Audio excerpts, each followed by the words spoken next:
वन्दे ब्रह्मपुराधिपं श्रीसहजा नन्दं च मूलाक्षरम् श्रेयस्कारणसद्गुणैकनिलयम्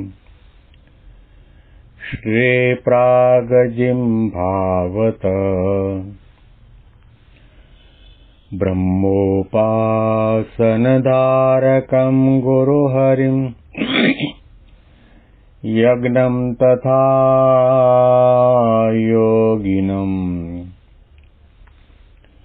प्रीत्येवं प्रमुखं महन्तमनिशं श्रेजे स्वरूपं मुदा। મહિમાનો મહિમા પ્રવચન માળામાં આજે 4 જૂન 2025 બુધવારના દિવસે તમામ સંતો હરિભક્તોને મારા સાષ્ટાંગ પ્રણામ. જય સ્વામિનારાયણ. હેપી વચનાવૃત દ્વિશતાબ્દી મહોત્સવ. હેપી પ્રમુખ સ્વામી મહારાજ શતાબ્દી મહોત્સવ. ગઢડા અંત્યનું 25મું વચનાવૃત સાંભળી રહ્યા છીએ, જેનું શીર્ષક છે શ્રીજીની પ્રસન્નતાનું, ખરા ભક્તનું. મહારાજે સામે બેઠેલા સંતો હરિભક્તો આપણને સૌને અને ભવિષ્યના તમામ મુમુક્ષુઓને નજર સામે રાખીને નિષ્કામ ભાવે ભક્તિ કરવાની, આધ્યાત્મિક સાધના કરવાની આજ્ઞા કરી. ભગવાનને રાજી કરવાની ભાવના ન હોય તો મહારાજે કહ્યું કે બાહ્ય દ્રષ્ટિએ દેખાતું આધ્યાત્મિક કર્મ પણ તમોગુણી કર્મ કહેવાય, જેણે કરીને ભગવાનને રાજી કરી શકાતા નથી. અને એવા પ્રકારના આધ્યાત્મિક કર્મ કદાચ કરવામાં આવે સકામ ભાવે કરીને, તો મહારાજે કહ્યું કે એનાથી ચતુર્ધા મુક્તિની પ્રાપ્તિ થાય, પરંતુ અક્ષરધામ ભગવાન પુરુષોત્તમ નારાયણની સેવામાં ન મળે. પછી શ્રીજી મહારાજે કૃપા કરીને એમ વાર્તા કરી છે, ભગવાન સંબંધી ભક્તિ, ઉપાસના, સેવા, શ્રદ્ધા, ધર્મનિષ્ઠા એ આદિ જે કર્મો તેમાં બીજા ફળની ઈચ્છા ન રાખવી. એમ શાસ્ત્રમાં કહ્યું છે તે તો સાચું, પણ એટલી તો ઈચ્છા રાખવી છે એને કરીને મારી ઉપર ભગવાનની પ્રસન્નતા થાય, એટલી ઈચ્છા રાખવી. અને એવી ઈચ્છા રાખ્યા વિના અમથું કરે તો તેને તમોગુણી કહેવાય. માટે ભગવાનની ભક્તિ આદિ જે ગુણ તેણે કરીને ભગવત પ્રસન્નતારૂપ ફળની ઈચ્છું. અને જો એ વિના બીજી ઈચ્છા રાખે તો ચતુર્ધા મુક્તિ આદિ ફળની પ્રાપ્તિ થાય. અને ભગવાનની જે પ્રસન્નતા તે ઘણા ઉપચારે કરીને જે ભક્તિ કરે તેને જ ઉપર થાય, અને ગરીબ ઉપર ન થાય એમ નથી. ગરીબ હોય અને શ્રદ્ધા સહિત જળ, પત્ર, ફળ, ફૂલ ભગવાનને અર્પણ કરે તો એટલામાં પણ રાજી થાય કે એમ જે ભગવાન તો અતિ મોટા છે, તે જેમ કોઈક રાજા હોય તેના નામનો એક શ્લોક જ કોઈક કરી લાવે તો તેને ગામ આપે, તેમ ભગવાન તુરત રાજી થાય છે. શ્રીજી મહારાજ ભક્તિનો મહિમા તો બતાવે છે, પણ ઘણી વખત ઘણા લાખો કરોડોપતિ લોકો ઘણા પ્રકારની ઉપચારે કરીને ઠાકોરજીની સેવા કરે, સંતોની સેવા કરે, મંદિરમાં સેવા કરે. એટલે જે ગરીબ હરિભક્ત હોય એને મનમાં સંકોચ તો થાય, મનમાં અનુતાપ અને પરિતાપ પણ થાય. અને કદાચ એવા પણ વિચાર આવે કે મેં પૂર્વજન્મમાં એવા કયા પાપ કર્યા હશે કે મને ગરીબ પરિવારની અંદર જન્મ મળ્યો. અને મને પણ દિવસના 3 વખત જમવાનું મળતું નથી. આ બધા મોટા મોટા શેઠિયાઓ, કરોડોપતિ સારા સારા પ્રકારના પદાર્થ અર્પણ કરીને ઠાકોરજીની સેવા કરે છે. મારા દુર્ભાગ્ય કહેવાય કે મને એવો સેવાનો લાભ નથી મળતો. એની લઘુતા ગ્રંથિ દૂર કરવા માટે મહારાજે કહ્યું કે ભગવાન કોઈ ભોગ કે પદાર્થ કે સત્તા કે સંપત્તિ કે વૈભવથી રાજી નથી થતા. સૌ કોઈ પોતપોતાની શક્તિ પ્રમાણે, શ્રદ્ધા પ્રમાણે, ભાવથી, પ્રેમથી, મહિમાથી, ઉત્સાહથી કેવળ અને કેવળ ભગવાનને રાજી કરવા માટેની ભાવનાથી સેવા ભક્તિ કરે તો ભગવાન રાજી થાય છે. ભગવાન અતિશય મોટા છે. ભગવાન બધું જાણે છે. દાદા ખાચરના દરબારની અંદર મહારાજ પોતે બિરાજમાન હતા અને ગઢપુરના મંદિરનું કાર્યનો પ્રારંભ કર્યો હતો અને મહારાજે લખણી શરૂ કરી. કાઠી દરબારો બધા બેઠા હતા. સૌ કોઈને કહું તમે તમારી શક્તિ શ્રદ્ધા પ્રમાણે આ મંદિરના બાંધકામની અંદર સેવા લખાવો.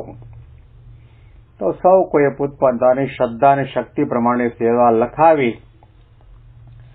અને તે વખતે એક દુબળી ભટ્ટ નામના બ્રાહ્મણ, પગમાં પહેરવાના જોડા ચપ્પલ પણ નથી, માથા ઉપરનું બાંધેલું ફાળિયું પણ ફાટેલું, એનો ખેસ પણ ફાટેલો, એનું ધોતિયું પણ ફાટેલું, ઉંમર થઈ ગયેલી, શરીરની ચામડી ઉપર કરચલી પડી ગયેલી, અને એ પોતે સભાની અંદર આવ્યા. મહારાજ તો અંતર્યામી હતા. મહારાજ જાણતા હતા કે આ દુબળી ભટ્ટ પદયાત્રા કરીને અહીંયા આગળ મંદિરના બાંધકામની અંદર સેવા આપવા માટે આવ્યા છે અને પોતાના જીવનની જિંદગીની તમામ કમાણી લઈને આપવા માટે આવ્યા છે. દુબળી ભટ્ટે પોતાના ખેસના છેડે 13 દોકડા બાંધેલા, 2-3 ગાંઠો વાળીને. એ દોકડા નહોતા, એ ધન નહોતું, એ દુબળી ભટ્ટના હૃદયનો પ્રેમ હતો. અને એ પ્રેમ પરાકાષ્ઠાની ભૂમિકા સુધી પહોંચી ગયેલો. એટલા માટે મહારાજે પોતાનું પ્રવચન કથા વાર્તા અટકાવીને કહ્યું કે જો દુબળી ભટ્ટ પાછળ બેઠા ભૂદેવ આવ્યા છે, આવવા દો અંદર, જગ્યા કરી આપો. મહારાજે સામેથી દુબળી ભટ્ટને પોતાની પાસે બોલાવ્યા અને કહ્યું, ભટ્ટજી શું લાવ્યા છો? અને તે વખતે ધ્રુજતા, કારણ કે વૃદ્ધાવસ્થા થઈ ગયેલી, અને પોતાના ખેસના છેડે એ 3 ગાંઠો વાળીને 13 દોકડા બાંધેલા 1 by 1 છોડી અને મહારાજના ચરણ કમળમાં મૂકતા ગયા. મહારાજે પોતાના કરકમળ દ્વારા એ 13 દોકડાને 1, 2, 3, 4, 5, 6, 7, 8, 9, 10, 11, 12 ને 13 દોકડા ગણ્યા અને પોતાનો હાથ ઊંચો કરી સભા સમક્ષ બતાવતા કહો કે ગોપીનાથ ભગવાન કી જય, આપણા મંદિર હવે પૂરા થયા. સુરો ખાચર સામે બેઠેલા એમણે રમૂજમાં કહ્યું, મહારાજ આ બ્રાહ્મણે તમને એવા તે કેવા ધનના દાન કર્યા કે એટલામાં તમારું મંદિર પૂરું થઈ જવાનું? મહારાજે કહ્યું, જુઓ 13 દોકડા. સુરા ખાચરે કહ્યું, મહારાજ 13 દોકડામાં તગારું ન આવે અને આટલું મોટું ગગનચુંબી મંદિર બંધાવાનું છે, એ 13 દોકડામાં થતા હશે?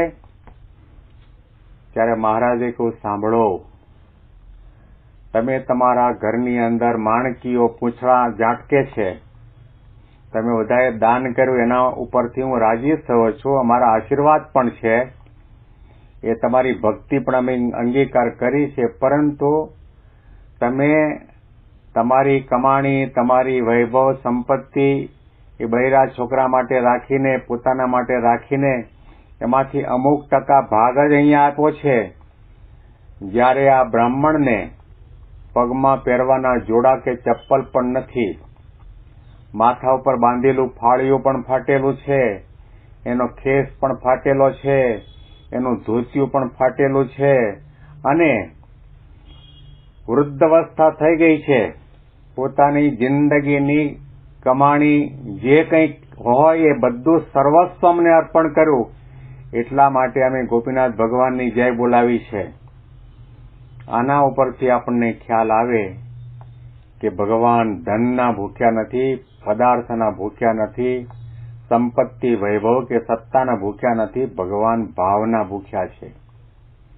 ભાવે કરીને, પ્રેમે કરીને, ઉત્સાહથી, ઉમંગથી, પોતાના અહોભાગ્ય માનીને ભગવાનને રાજી કરવા માટે અને પોતાના આત્માના કલ્યાણના માટે પત્રમ પુષ્પમ ફલમ તોયમ યો મે ભક્ત્યા પ્રયશ્યતિ. ગીતામાં ભગવાને કહ્યું, જે કોઈ ભાવે કરીને પત્ર, પુષ્પ, ફળ ભાવે કરીને અંગીકાર કરે છે તે હું પ્રેમે કરીને અંગીકાર કરું છું. આનું નામ ભક્તિ છે. પદાર્થ આપવા એ તો ભક્તિનું બાહ્ય સ્વરૂપ છે, પરંતુ ભક્તિ માને ભાવ, ભક્તિ માને પ્રેમ, ભક્તિ માને મહિમા, ભક્તિ માને અહોભાગ્ય, ભક્તિ માને દાસત્વ ભાવ, ભક્તિ માને ભગવાનને રીઝવવાની ભાવના. કોઈ પણ નાના મોટા ગરીબ સંત કે હરિભક્તને ક્યારેય પણ મનમાં લઘુતા ગ્રંથિ ન આવે અને પાછા ન પડી જાય, એટલા માટે શ્રીજી મહારાજે પોતાના રદગત અભિપ્રાયની વાત કરી કે જેની પાસે અઢળક નાણું છે, ભલે એ રીતે સેવા કરતા હોય, તમે તમારી રીતે સેવા કરો. ભગવાને તમને જે આપ્યું છે એ ભગવાનનું આપેલું છે અને ભગવાનને આપવાનું છે. એવા ભાવ સાથે જે કંઈ શ્રદ્ધા શક્તિ પ્રમાણે તમે આપો છો એ ભગવાન પ્રેમે કરીને અંગીકાર કરે છે. મહારાજે કહ્યું કે કોઈ રાજાના નામના 2 શ્લોક બનાવી લાવે તો રાજા એના ઉપર રાજી થાય અને એક ગામ ભેટ આપી દે. એમ આપણે જો ભાવથી, મહિમાથી, પ્રેમથી, ઉત્સાહથી, ઉમંગથી, નિષ્કામ ભાવે કરીને રાજી કરવાની ભાવનાથી આપણે આપણી શ્રદ્ધા શક્તિ પ્રમાણે ભગવાનના ચરણ કમળમાં અર્પણ કરીએ તો ભગવાન ગામ ના આપે, આપણને અક્ષરધામ આપી દેશે. આ અતિ અગત્યનો મુદ્દો છે. ભક્તિ સંપ્રદાય છે અને ભક્તિ સંપ્રદાયની અંદર ઘણા એવા બધા પ્રસંગો બન્યા છે. શબરીબાઈએ શું આપ્યું હતું? રામચંદ્રજી ભગવાનને બોર જમાડ્યા તો સોનાના પાત્રમાં મૂકીને જમાડ્યા હતા. રામચંદ્રજી ભગવાનને ડાઇનિંગ ટેબલ ઉપર બેસાડીને જમાડ્યા હતા. એ સમયની અંદર જ્યાં બેસાડ્યા ત્યાં પંખો હતો, લાઇટ હતી, એસી હતું. એક પર્ણકુટી પાંદડામાંથી બનાવેલી કુટિયાની અંદર ભગવાન પોતે બિરાજમાન થયા છે. અને શબરીબાઈએ કેટલો ભાવ હશે, કેટલો પ્રેમ હશે ભગવાનને જમાડતી વેળાએ એ પોતાની જાતને પણ ભૂલી ગયા છે. એવો ભાવ જાગ્યો કે ભગવાનને ખાટું વર ન આવે એટલા માટે પોતે ચાખી અને ભગવાનના દળિયામાં મૂકે અને ભગવાને એઠા બોર ચાખ્યા છે અને ખાધા છે.